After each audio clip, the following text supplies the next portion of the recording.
to Party Chat Peoples, the place where we talk about video games and things. And the particular thing slash video game that we'll be talking about today is Kentucky Route Zero. My name is Savi. I'm joined by Stacy and Nina, and they are human beings who have played this video game, and I have not. Introduce yourselves. I'll start. So yeah, I'm Stacy. I spent my first 16 years in Texas and a few different places there. Then high school and some of college in Alabama, including a small town in northern Alabama. And then Tuscaloosa for college. And then I moved to Colorado, finished college in Denver, and spent a few years in small town Colorado before moving to New York City.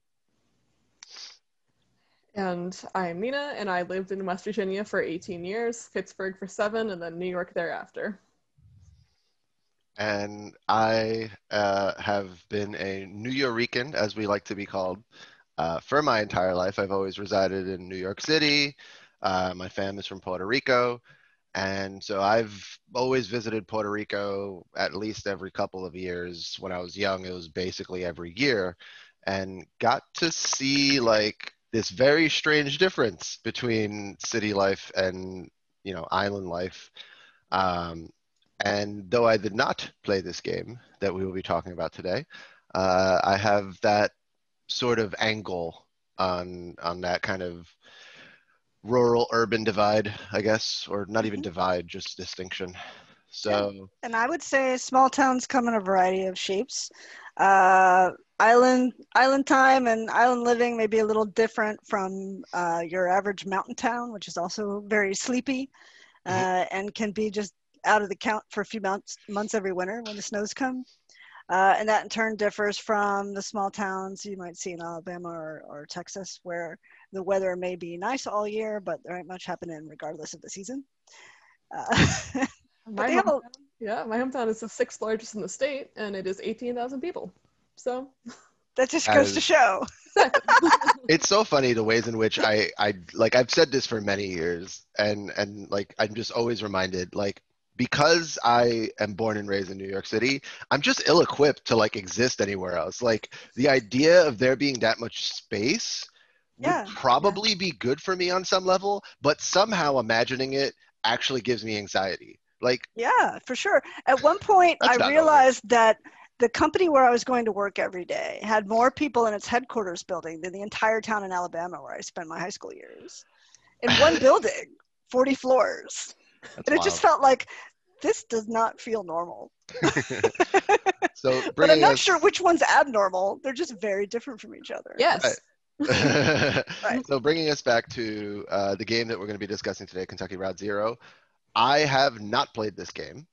I may get around to it depending on how much you guys like it. Obviously, this is totally on you whether I end up playing the game. But what is this game? What isn't this game? All right. So what they call it is a magical realism adventure game. That's what's written on the box, if you will. But I would also say it reminds me of Southern Gothic novels a lot. It has a pretty large cast of characters, at least like 20 or so characters in this game. But you're essentially following the journey of this one fellow named Conway. And his goal is to deliver the very last delivery from an old antique store to this place in the middle of nowhere that literally you have to go on some imaginary highway called Route Zero to reach this dogwood drive that no one's ever heard of. And trying to get directions to this place is an adventure all of its own, and causes him to collide with a whole bunch of people that over the course of the game, you come to understand not just him and his life, but the whole community around this place where he was going. It's also a 5-act structure, sort of Shakespearean, and is more or less a tragedy depending on how you look at it. Yeah, I would put it under that framework. For sure. I think that was the intention. Yes. As well. So, this is about the dying small town and what shall become of it. And in part, it asks you, the person playing the game, to make some decisions as to what you think will happen at the end. So what I'm hearing is it has most in common with Death Stranding. Yes-ish. It's a delivery simulator. No, I'm Oh, well, kidding. there we go. The thing is, there's not a whole lot of games like it. I would put it in the realm of older problem-solving games like Myst or Seventh Guest, and you just don't see as many of those these days. And it must have been such a struggle to build a game this complicated with these many different mechanics going on Mm. with what appears to be a team of 3 people Hmm. who did the music, writing, and arts and all of the game development by themselves over the course of like 8 years. And as I understand it, the 5 acts are like 5 episodes where they really kind of made different games each time, almost in terms of Hmm. camera perspective and mechanics and things like that. Is that fair? Yeah, they're 5 acts. They're split into scenes, and there are interludes too. Some of which are, well, they don't end up being standalone, but they can be played standing alone. I Right. think Interlude 3, The Entertainment, was actually released as an independent game. That one's VR accessible. Huh. Okay. Almost like a chapter in a book, maybe is. It's literally a miniature play that you're Yes. watching as a member of the audience. There's also one bit where you're in an art gallery and you're viewing the art of one of the characters in the game. There's one part where you dial a telephone hotline to the Bureau of Secret Tourism, and they tell you some strange facts about the local area that turn out to be mostly true. Corresponding actual phone number too. Yes, you can actually call the phone number and you can leave voice messages and everything. That's pretty funny.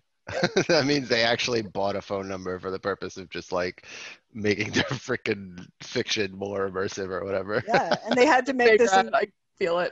right, and this incredibly complex press 4 for this, press 5 for that menu system that's just madness. I have a. Sorry, go ahead. Oh, I believe one is if you don't recall dialing this number, please press 5. That's And awesome. he tries to help you figure it out. That's the adorable part. Nice. The amount of VO work just for like all the weird edge cases is pretty funny. Yeah. So like not without getting into the conversation of like, is it a game? Where does this fall on on the kind of like um, game versus plaything like spectrum? If you get my meaning. I'm not sure what you mean by plaything. Yes, say more. So like think of play as unstructured. There isn't really a fail state or a win state per se. And think of game as kind of just the opposite of that, the contrast of that, where there are things that you need to learn or master, maybe, versus just trying to push a story along. Like Edith Finch, for example, um, skirts the line for me, but it does feel kind of gamey because there's genuine obstacles to progression. And then there's some other games in that same vein, maybe more of a Gone Home, where it's like you can just stumble your way throughout, and it really feels more like it's about the feeling. Is it the feel like you're just playing with a thing and interacting with a thing, versus trying to solve something or So yeah. I think they want you to get the sense of what it's like to be aimless in a small town. You feel lost most of the time. Oh yeah. And if you have any goal, it's just to get somewhere anywhere. Like that's different from where you are. And then the next place is also weird. So then you want to go somewhere else again. More or less, it's like the Odyssey, but with way more gas stations.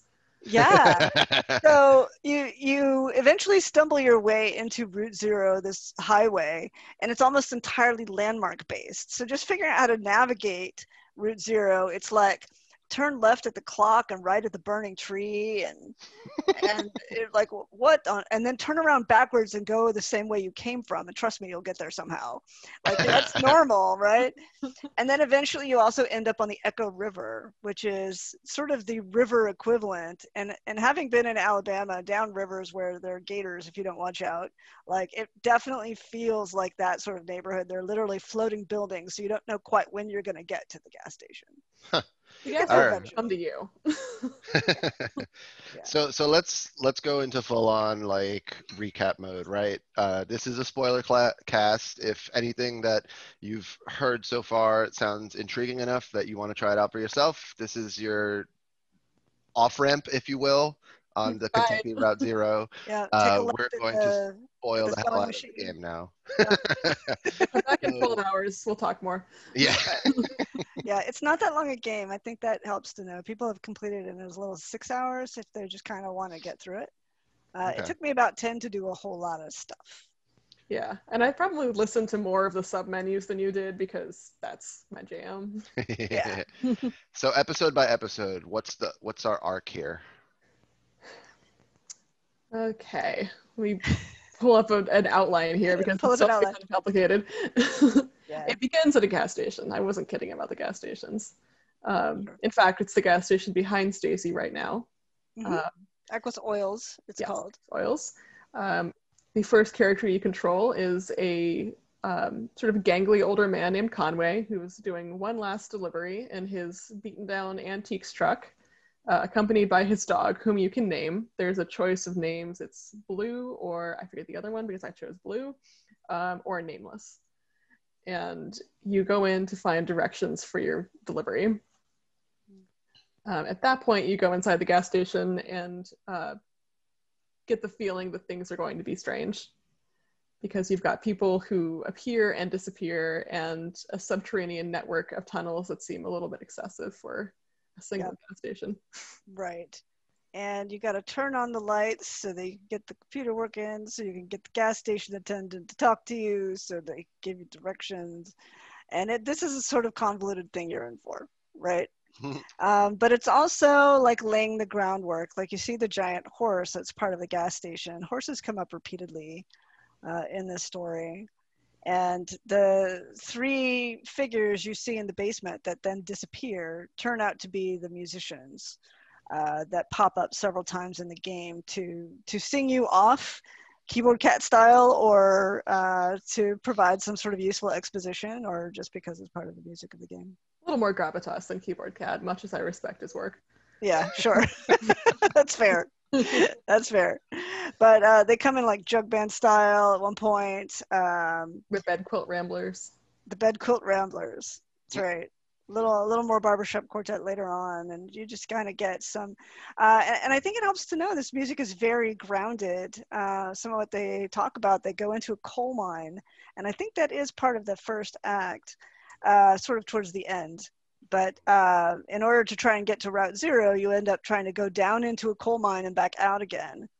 And while you're there, you learn about these music archivists who are attempting to record the miners' songs that they've been making up as they work underground all day. And it helps to understand that coal mines in general have an extremely high injury and death rate, right? So this is a dark place full of ghosts even now. So it's not really too surprising when vaguely magical things start happening around you in the coal mine. And unfortunately, Conway is injured on the way out. But he is not alone.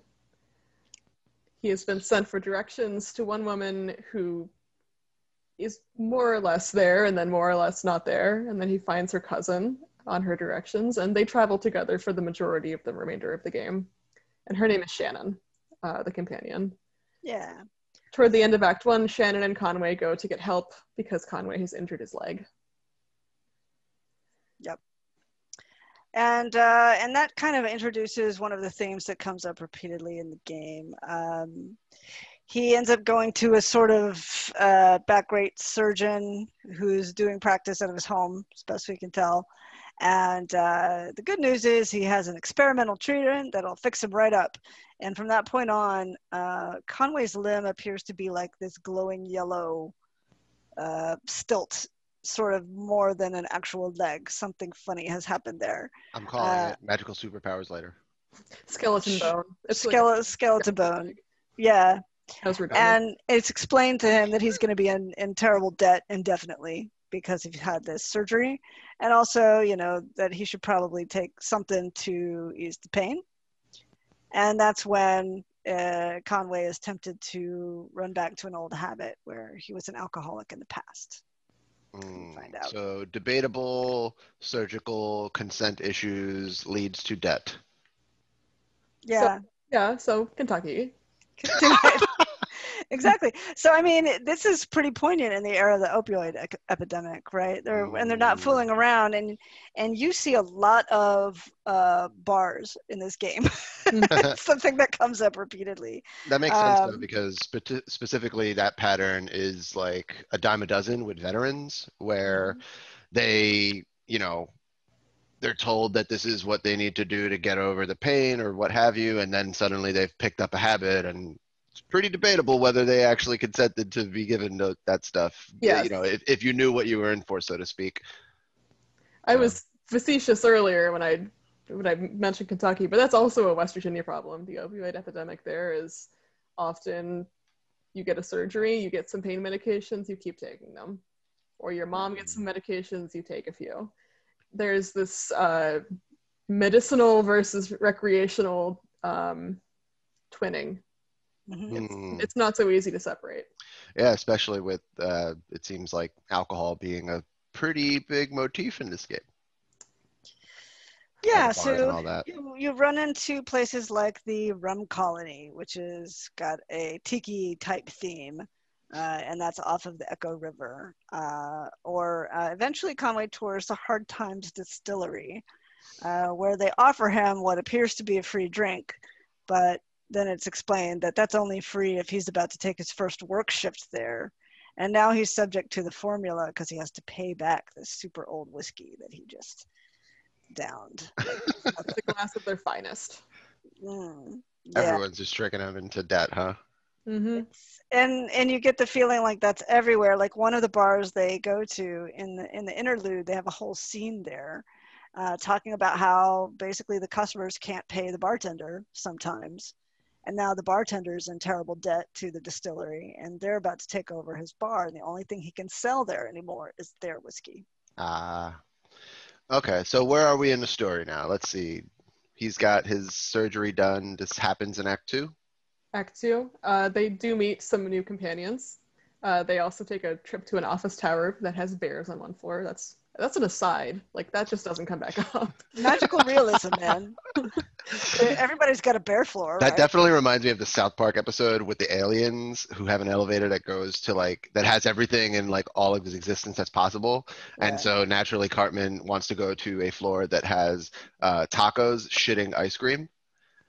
Of course he does. And And he's so fine with it. it's his version of heaven. Meanwhile, the Right. other kids are just like, if we don't do something, these aliens are going to destroy Earth. What's wrong with you? It's a dilemma. Yeah. So I think it helps to understand that it's called the Bureau of Reclaimed Spaces, and there's a lot of talk about there. Like the bureau itself appears to be a former church that was turned into a bureau, and maybe that's part of why there's bears on one floor. They're trying to figure out where to relocate the bears. So for right now, they're on the third floor. I don't know, but yeah, there are a lot of other cases where buildings appear to be reappropriated for completely random and inappropriate uses, and to some extent that's what you do. Like the church gets moved into a warehouse and you have the option of attending a service there, but nobody's actually attending church anymore because it's weird to go into a warehouse to attend church. And no one's doing the services, they're taped. And the janitor plays them because he feels like there should be church. There's a lot of displacement if it's not janitor. obvious. Wise janitor. I like it. He's pretty wise. he is pretty up there. Yeah, and that's like part of the story is how people try to get by under these circumstances where the resources are being slowly but surely drained away from them and their families and their communities. The Museum of Dwellings is one interesting example. You're not going to see any mansions there, right? You're going to see a log cabin that looks just like the one Conway grew up in. You're going to see a trailer. You're going to see a tent because that's all somebody can afford. And people actually live in these places in the museum because they have nowhere else to go. You know? That section is interesting because you do not get dialogue from your major characters. You hear about what they've done from the people who live in the buildings. Ah. So there doesn't enter this motif, but there does surface this motif of storytelling and repetition, and whether you're getting what happened versus what basically happened versus what might as well have happened. versus the really tall tale story of what someone would like to think happened. Yeah, one thing that's clear just from seeing various different states of gameplay footage, presumably throughout various acts, is how they're very intentionally playing with perspective, and in the most obvious way in terms of like what is the camera perspective and how are we using the camera, all the way from far still shots to like revolving around an entire area. Like if you have like a lighthouse or a high vantage point, that's your camera. And it seems very clever because to me, because like camera is always something that's an immediate, you lose people if the camera does, sucks, or if you need to rely on the player to manage the camera. So it seems like they're doing some very smart things to maintain accessibility, while still shifting perspectives for artistic effect. And it sounds like from what you're saying, that also translates into like the actual storytelling voice that is kind of being inhabited. Is it these characters that we're following and their voice, and are they being centered, or are they taking a back seat to the perspectives of these side characters in this building?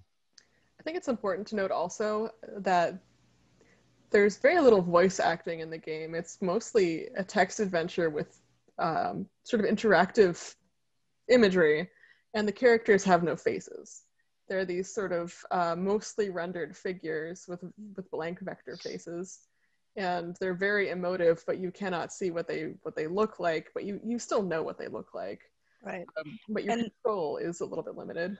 Yeah, I think that again reminds me of small towns. This feeling that everybody knows everyone else's name, but you don't necessarily know what's going on behind the facade of everything's okay that people like to project to one another.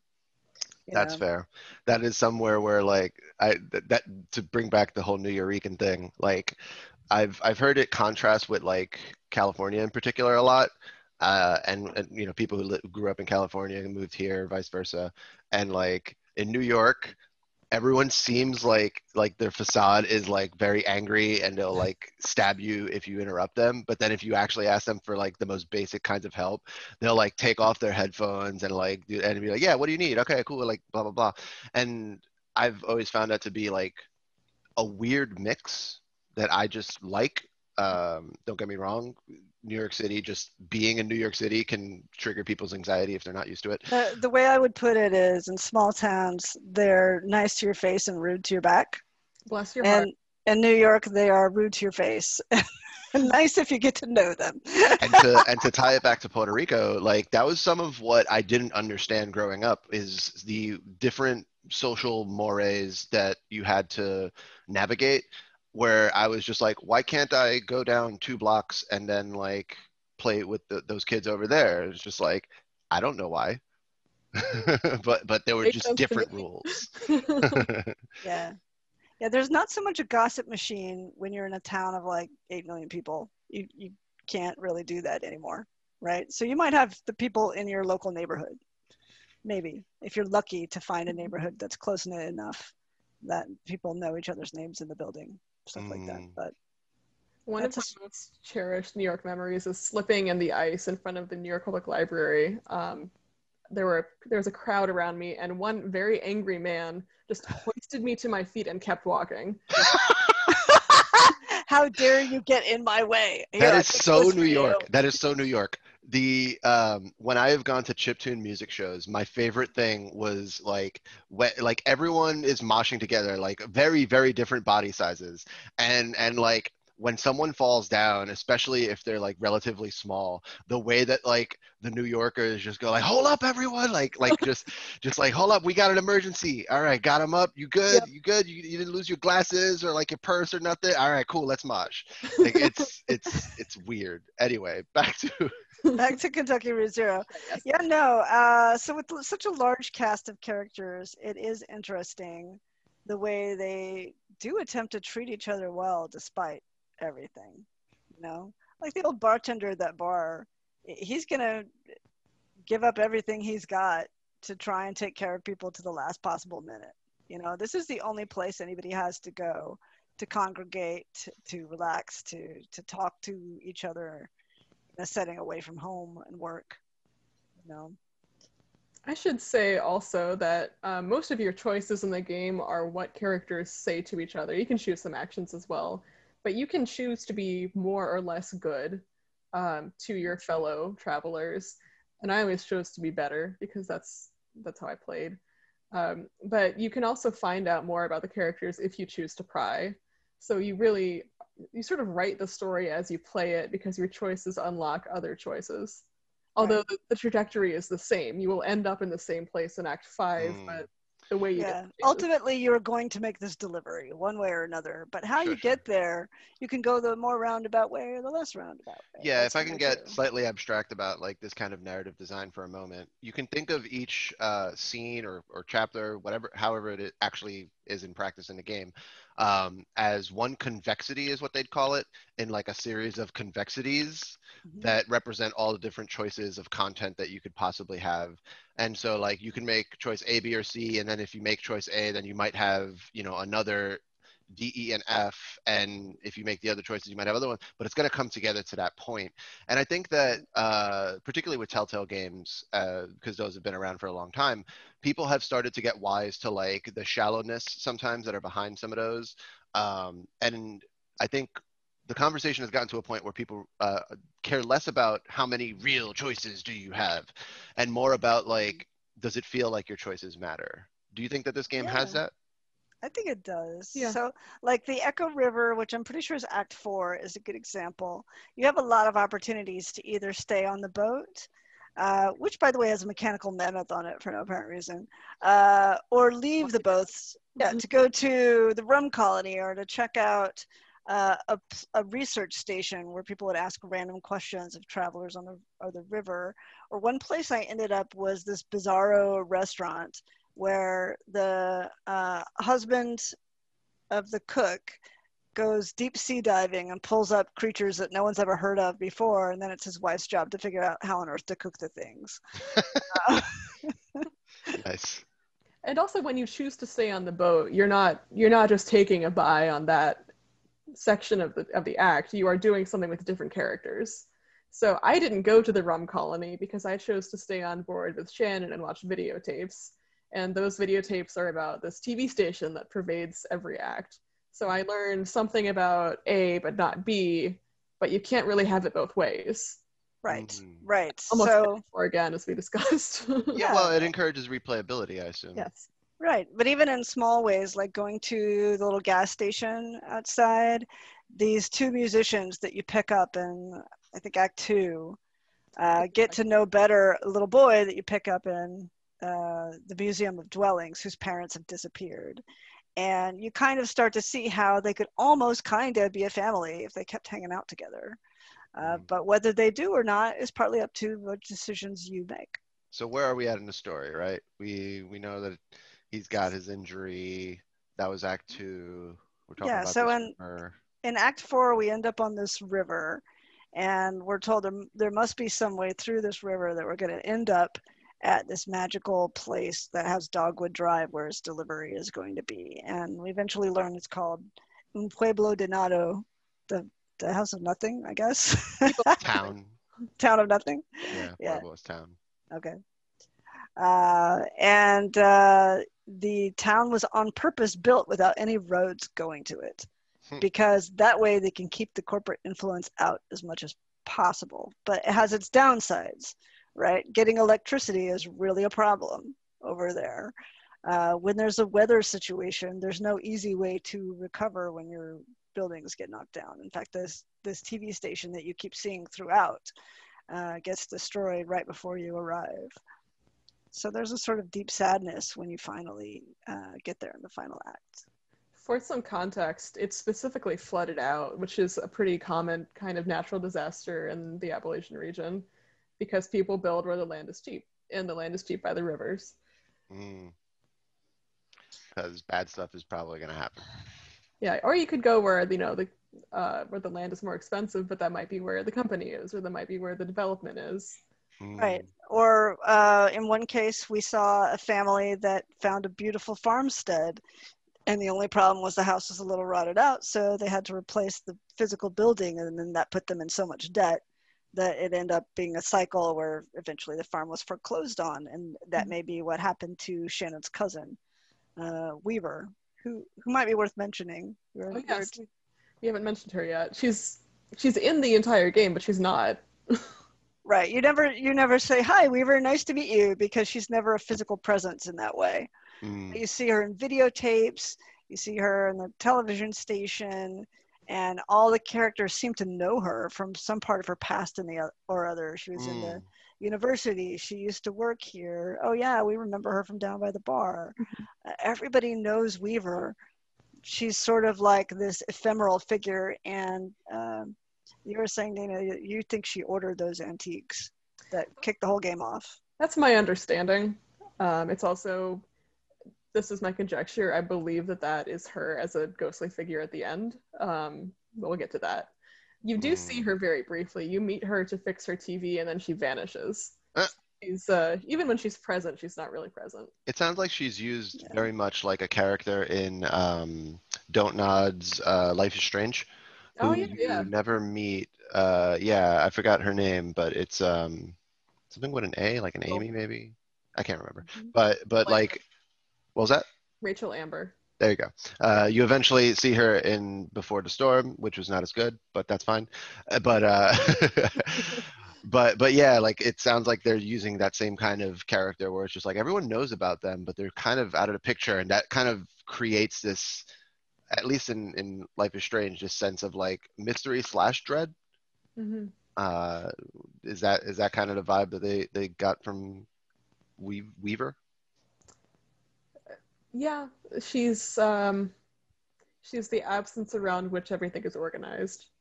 Right. I kind of see her as a sort of benevolent figure, trying to lead people to each other. She jams the TV station signal. She's a culture jammer, but she does so in a way that many of the employees find sort of delightful. They sort of count down to the next Weaver sighting. In fact, it's her jamming the station that is the final broadcast the TV station gives before the flood. Although trying to get a timeline for some of this stuff is just like a Mobius strip. It all happens before and after everything else. Right. You're not given things in a clear, linear way. The only thing that seems linear really is that character Conway. His story as he goes from one place to the next is linear, but while you're at it, you find out more things about that place and those people that may have occurred at other times, and that's where it gets all wibbly wobbly, timey wimey, as they would say in Doctor Who land. Well, for example, For example, the three figures you meet in the gas station, Emily, Bob, and Ben. When are they?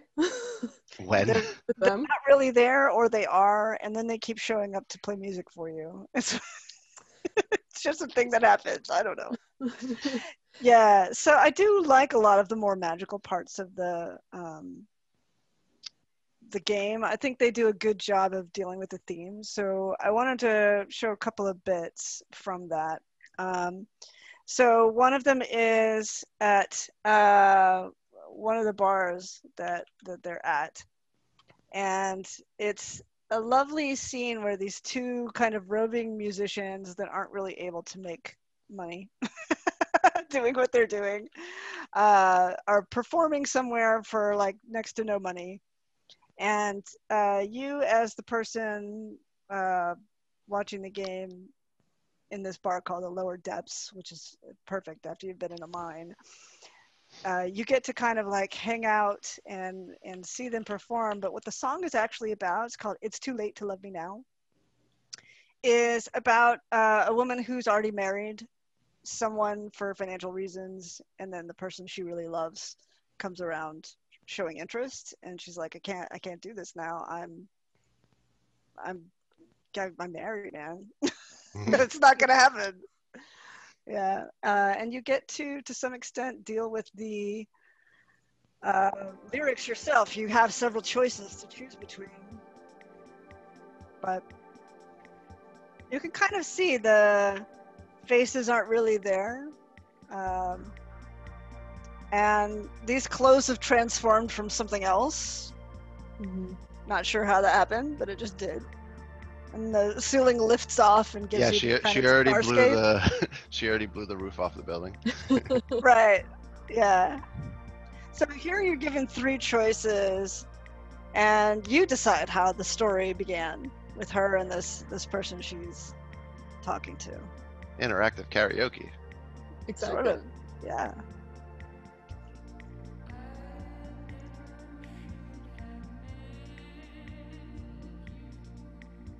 I'd like to note also that there is a literary reference here. The Lower Depths is a work by Maxim Gorky, and so to choose the verses, you're authoring something. Similar, there are a lot of names that are references to other pieces. Yeah. And you do get this feeling about how, to me, this fits the themes, because these ties we have with one another socially that can get expressed as contracts that are supposed to be there to lift us up and help us, when you're so financially burdened, they turn into like a tragedy. They turn into these chains that drag you down. Mm. You know? Well, I think that there's an inherent theme to any kind of like interactive story about like this, which is agency, right? Like even going back to the Goosebumps days with the interactive Goosebumps books, right? They're at least flirting with the theme, the idea of agency, by giving you some as the reader slash player. And so you can see with that tableau, I guess, that the way that they're playing with that idea, and especially within a song that's basically telling another person like you fucked up your agency. It's kind of interesting. Like, in what way can you express that to someone where it's just you know, you had a chance and you blew it. It's a strange position to put the player in, I think, because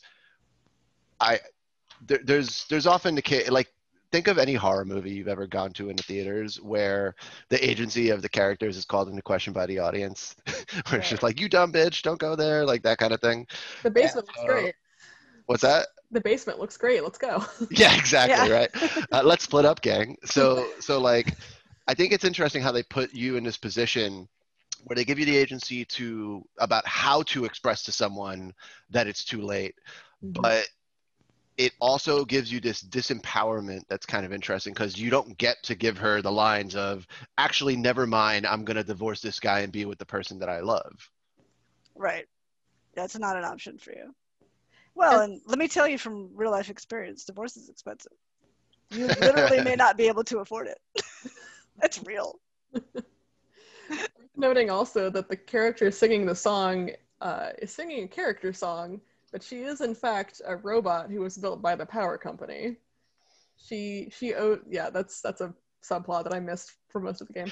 I'm sure there's going to be dozens of those where it's just like, you just have to drop it there and just let it lie. Just let it be there. You know, the bears, well, there's also some androids. And she's singing a song that isn't about her life, but is about her life, because she is literally enthralled to the power company. Right. Yeah. Power company, a little on the nose, but I like it anyway. Yeah, it's called consolidated power, which is great. Look, monopoly, also a problem. And it's also very real. Like, in mountainous places, it is not cost effective to run electrical wires and keep them up in these places where the poles are in dangerous places, and when storms come, they get all knocked down. And they have the same problem in Puerto Rico. Yeah, for sure. I mean, my own folks, they've got their house, and their only real options are satellite-based internet, phone, and so on. And it's good. It's good. But to give you an idea, like, they would have to, and have started, kind of like soft started, because they're retired and they don't feel like doing work, but to actually get the people in their neighborhood to try to like be like, hey, cable company, if you run cable here, then we'll all sign up for it, because we want to have the stuff that doesn't go out whenever there's a storm. So yeah, and that's the challenge, right? You end up with a monopoly power because nobody wants to do the work, and then ideally what you have is some government subsidies to encourage them to lay redundant lines and do things that otherwise financially they wouldn't do. So this is also a case of, you know, these small towns being forgotten. And when the corporations lose interest, nobody's taking care of the people that are left. There is no public investment, even in just the basic maintenance of keeping things the way they are. Would it be fair to say that the game itself is talking about capital flight? I was about to bring that up. So yes. Well, Go on. when you get to Act 5, you come to a town. Each scene is given a location. This is a town. And you've gotten to the scene of your location. And it's a company town that used to be the self-standing, no roads town that was half built up by the company when it did eventually come in, and then was abandoned. And now it is falling apart because it was built to rely on this company that decided later that it had no interest. If the resources are extracted and then the extractor leaves, then things fall apart. This is also a very, it's a regional story too. Sure. And it would be one thing if then these people were given money to relocate or trained for new jobs. But of course, that's the last thing that's going to happen. We're just going to abandon them there and let them fall prey to whatever happens. And then the tax base is gone. So now it's just going to be a free-for-all at the political level. Not to get too political, but over the last 4 years, we've seen a great deal of rhetoric about teaching minors to code. And I have to say that there is not really a big coding class in my home state. There's been a lot of graduation ceremonies that led to no jobs. Right, exactly. If the companies aren't there, that's what, you know, as much as we all like to go, yay, work from home, it's like, but no, really.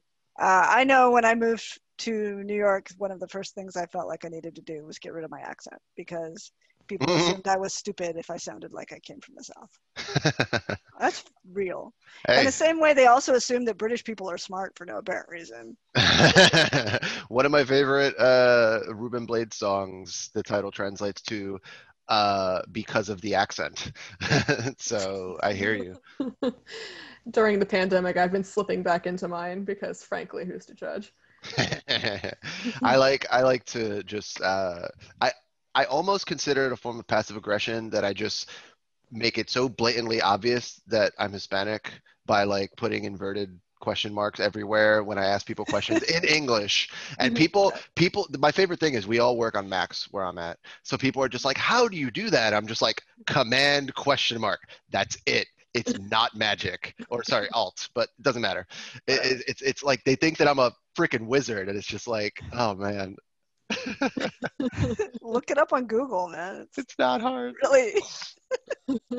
But yeah, it's I think that definitely goes back to like this interesting notion, I guess, rurally, of how you lose your roots, or like because people have to disperse. Like it's not really a choice if that kind of situation occurs and you're the up and coming generation or young enough to do so, then you go find work elsewhere. And that's part of how a space, so to speak, a community can kind of die. And it's implied in this game that this has happened before and it will happen again. Like the coal mine used to be a thriving capitalist enterprise, now completely unused. And when you're in this final town, you're seeing some random memories of American Indians who lived there long ago, and they're gone. I don't know if it's ever made. Yeah, I don't know if it's ever made clear what happens to them, but we know in general how the story goes. Well, I know that there is a flood, so that repeats at least. The seer, I believe, was taken by a flood. Yeah. So this also has like if they wanted to, they could have pushed and poked at climate change and what that's going to do to small places like this, but they're actually pretty subtle about it.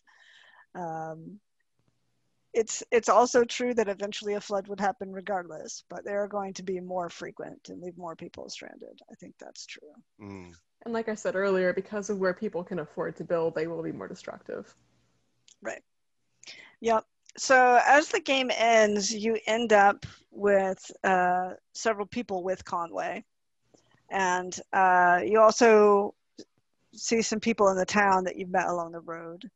And We're in the Pueblo de Nada now, or correct. I'd like to point out that you do Yes. not go there with Conway. Oh, oh yeah. Conway's taken. Oh, that's right. He goes off with Shannon to drop That's her off right. somewhere, and they have a final conversation. He tells her that if anything happens to him, he wants her to have his truck. He's glowing more by now. And after you do the scene with Shannon, you see a boat go by. You'd seen previously with 2 glowing skeletons, now has 3. And that's the last you see of Conway. So Conway has been taken by the distillery, is what we can assume. The debt cannot be repaid except laboriously and in real time. Sorry about the bummer. Yeah, I forgot about that. So Shannon ends up with the truck and she finishes the delivery. That's She's wearing right. his coat during the final act. And she has the D20, which is beneath the gas station, held by the musicians, in that coat pocket with her. So we've come around full circle again, but now we know all this crazy cast of characters.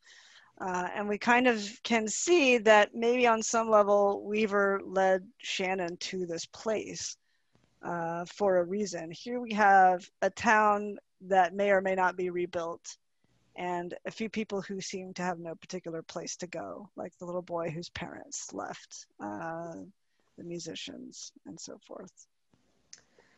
The little boy whose brother is an eagle. Yeah, because magical realism, and they had to get to the forest somehow, and it was pretty cool, actually. I read Animorphs. I like that whenever there's a phone, he wants to call Julian. And you can have your characters ask, does Julian have a phone? And the little boy will always be very dismissive. Yeah. Whatever. That's funny. All right, so it sounds like we're close to the end of the game. Yeah, so you kind of get to choose through these dialogue options whether these various characters are going to stay or not. Regardless, the antiques get delivered to an empty home in the town. So it's as if, okay, well, what are you going to do now, people? There's a bit of dialogue you can find where someone, I think Shannon says that they are assembling the antiques for a resident they cannot meet. It's like they're inventing her or him. Yeah, and the house is got no front or back wall, so it's just open to the air. But it has a roof. That's not a house, that's a gazebo. Perfect concert venue. Perfect concert venue. And speaking of events, the final act of the final action of Act 5 is a burial. Yeah. So at one point we were driving along the highway, you see a bunch of horses that are just standing in the middle of the road inexplicably. And later you find out that there are wild horses in the area that have been there since before anyone can remember. And then finally at the end you find that over the course of the storm, horses have drowned. So it appears to be the final funeral for the original descendants, the original folks who lived in this area, the horses. They do not so have sad. The silver one and the other one. Yeah, but they call them the neighbors. Yeah. It's kind of sweet. So yeah, I'm going to play a bit from that as well, just a little, so that you can kind of see how that feels. But yeah, it definitely has this sadness to it, whether people stay or go. You know, this place is changing, right? Something is over. Yeah. Then we bury the horses. I've heard of a land of joy and peace and wonderful life. A beautiful place of mansions fair and skies so bright, where all who believe the Savior dear forever shall stay. And having been saved by grace divine, I'm going that way. I'm going that way. I'm going that way. Notice that the crowd is growing. The Savior I adore And in case you're curious, the player is the cat at this moment. Of course. Seems appropriate because as these figures appear, somehow magically the cat can be aware of their presence in a way that people aren't.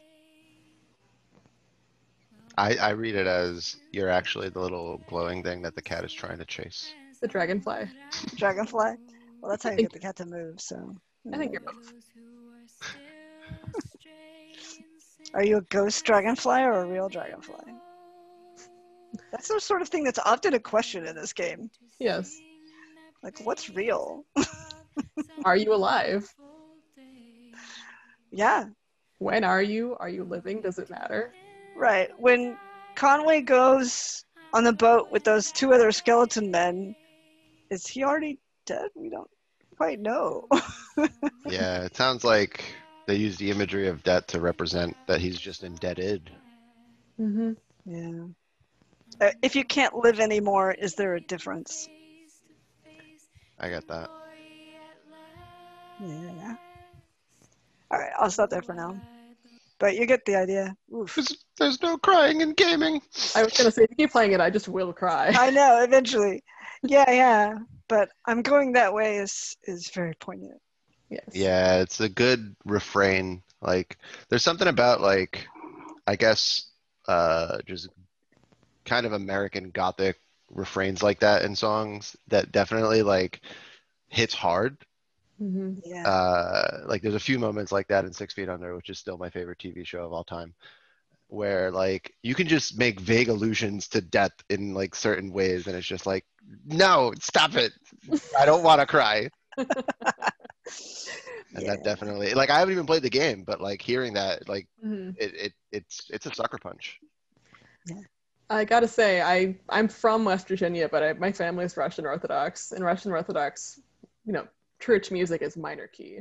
You're thinking about the resurrection of Christ. There still might be a minor key. So there's this, there's always a bittersweetness. And if you hear it in English, because I don't speak Russian very well, then it's just unfair.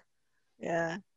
There's also a great tradition of bleak Russian literature that kind of feels something akin to this in some ways. Well, they have the Gorky reference with the lower depths. It's not only American literature. They bring in Gabriel Garcia Marquez too. Weaver lives at 100 Macondo Lane. They pull pretty globally for this very regional tale.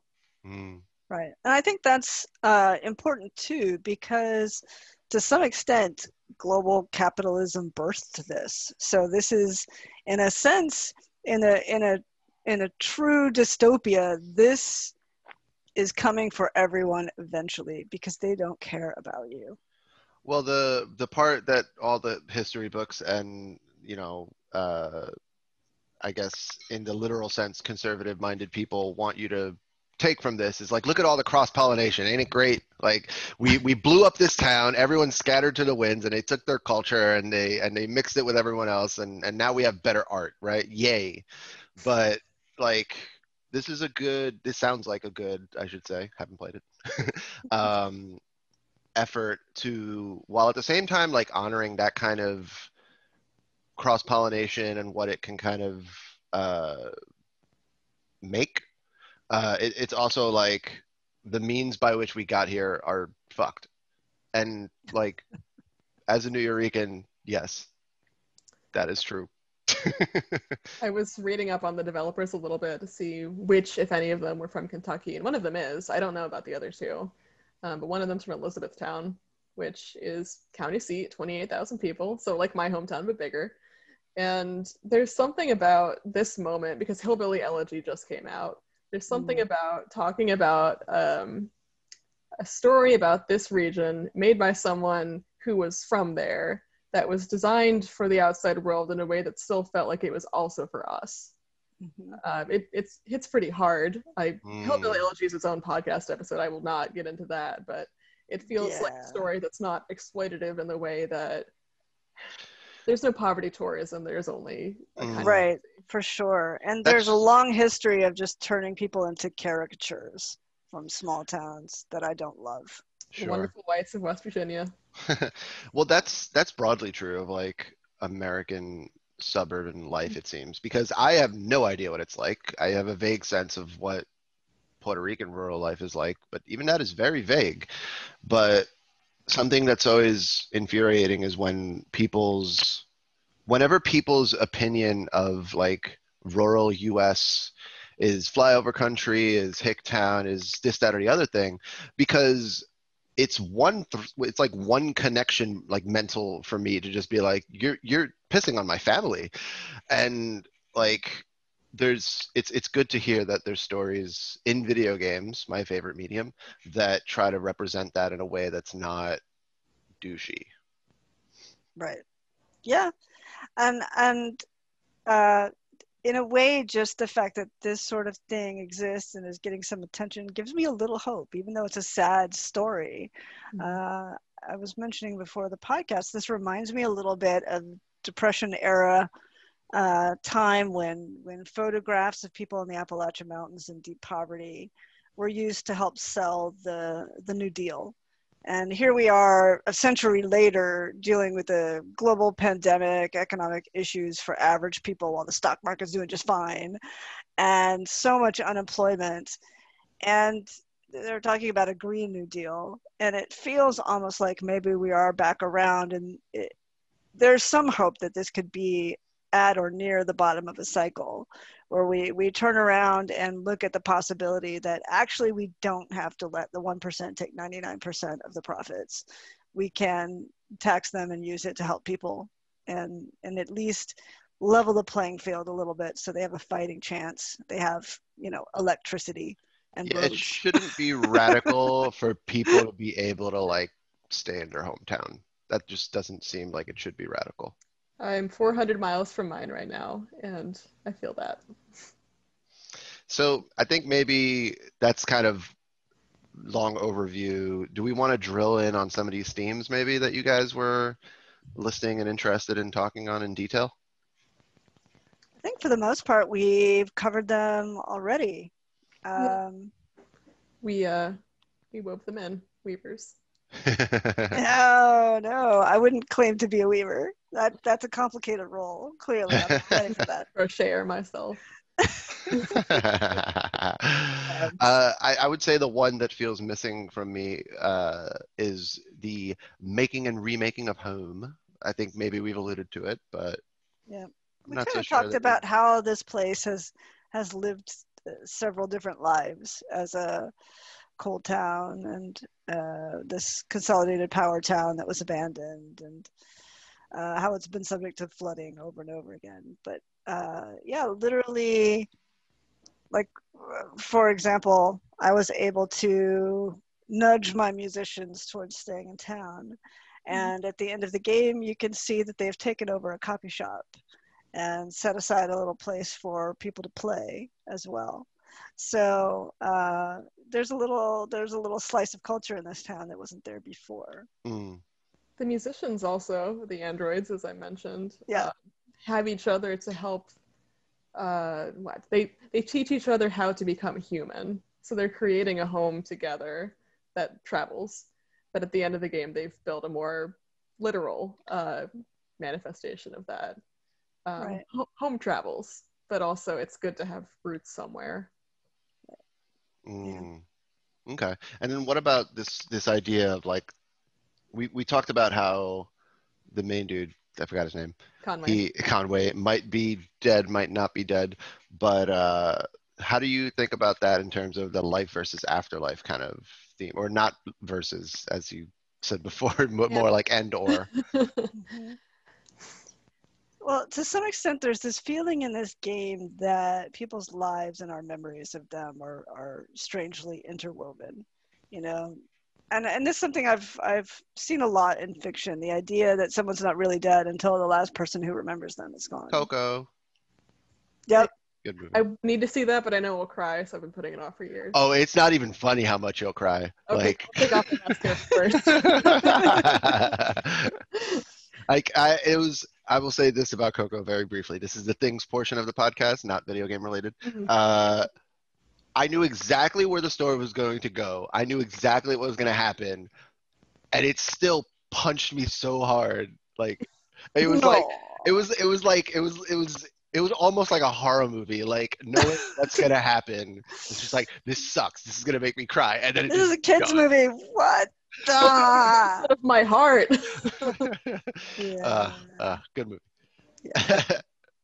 Where were we going with this? Oh, right. Life and or afterlife.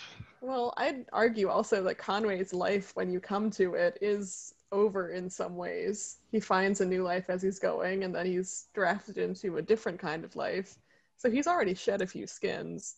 He is doing this final delivery for a woman he's indebted to in a different way. She took care of him when he was an active alcoholic. And he gets clean, and that's a different life, and so on and so forth. Everyone has had a different, a few different iterations of themselves. Right. Like you get the feeling that, I keep forgetting his name, the little kid that you find. Ezra. Ezra, right. He may never find his parents, and that's okay. He can be something else in this place, something different. And maybe this is a sort of community that can help raise him. Who knows what he could be, you know? Happy, maybe. Yeah, something he didn't have, seems like. Yeah, his parents Hang out with his brother in a place this weird. That's true. His brother can come visit. His story is very minimal but very poignant. His parents wake him up and take him to a bus station where they say they're going to live for a while, and when he wakes up, they're gone. You don't know if they exist anymore to be found. Right. You don't even quite know if they really meant it about the bus station or if that was just an excuse to get rid of him. He's a child. His storytelling is going to be limited. Sure. Yeah. All right. Favorite moment. There's a Deep lot in this all game. around. Right. Yeah. This is a tough one. I have a favorite moment. Go ahead. Okay. And it just is going through the telephone menu in Interlude 3 because you find all of these scraps of stories that you will never get to the bottom of, and I think that moved me. Nice. Yeah. Yeah. The Iron Pariah. Yeah, let me not use the word favorite. Let me loosen the load and say moments of note that you would like to shed a spotlight on. Thank you. There we go. I think I would actually point to, in some ways, my least favorite part of the game, but therefore my most favorite part of the game, when Conway tours the whiskey distillery. And he gets there by going down this secret door that goes deep into the underground. And then he's given a tour by someone who seems to be expecting him, which makes no sense. And he has no idea why he's there. And eventually he's shown this is a delivery truck, and he starts to go, okay. And, you do have some agency as to how Conway handles this, but when they hand the drink to him, his agency is gone in that moment. And I think that's very poignant and very real. It's upsetting, but that means it's effective. I usually get really mad at video games when I feel like my agency or my sense of choice has been taken from me. But in the case of an alcoholic and his inability to say no, like, that's just real. Well, it's an utterly natural reaction. Like, I think any game that's worth its salt is aware of and plays with what that feels like. Because for one, it's literally inevitable unless you're going for the most pedantic power fantasy possible, where it's just like, we're going to make you feel powerful all the time and never feel bad about anything you do and give you all the agency in the world, or at least the illusion of it. Like, yeah, those exist and they're fun and that's fine. I love Animal Crossing. Yeah, sure. but like, even just going back to, like, if you remember when we talked about Ghost of Tsushima and Steve basically going like, why is this game poo-pooing me for doing the assassin thing that it's making me do? Yes, that is unpleasant, but it's whether it's wielded thematically versus just wielded to no effect is obviously the difference. If you're gonna play with an interactive story, agency is a theme whether you want it to be or not, and playing with it in that fashion is definitely affecting. I think my favorite version of that is probably from Spec Ops: The Line, where I remember towards the end of the game, there's a very clear difficulty choke point where it's like, this is a harder encounter than pretty much anything you faced in a game. And I reached a point where I was so angry with it that I was just like, oh my God, I just want to, like, why won't you die? And then I paused and I was like, that is the designer doing that on purpose, because everything I've played in this game so far is supposed to make me question my desire for that power fantasy. So like seeing it done in this more almost personal way, I guess, I don't know, is kind of interesting, where it's like you know that once the alcohol is introduced, like, you're screwed.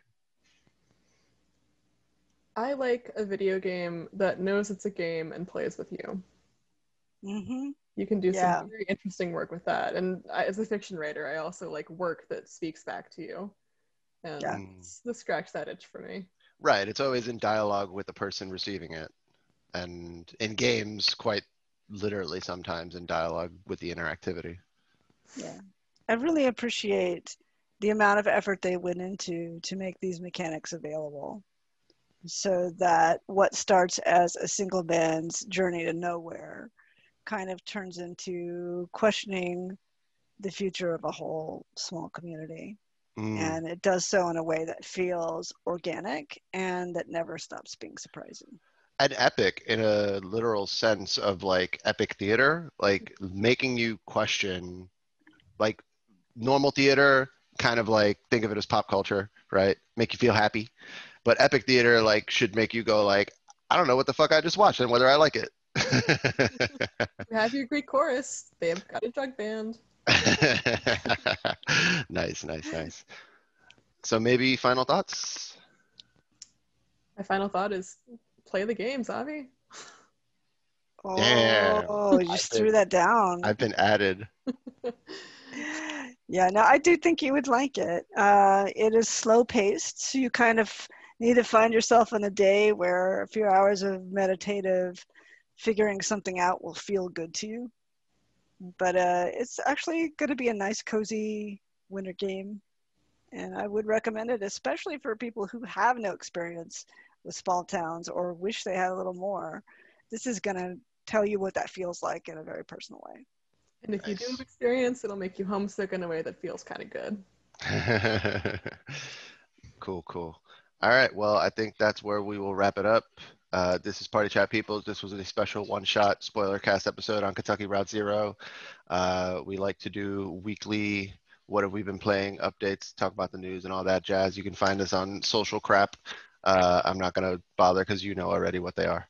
So this has been Savi and Stacy. And Nina. bye.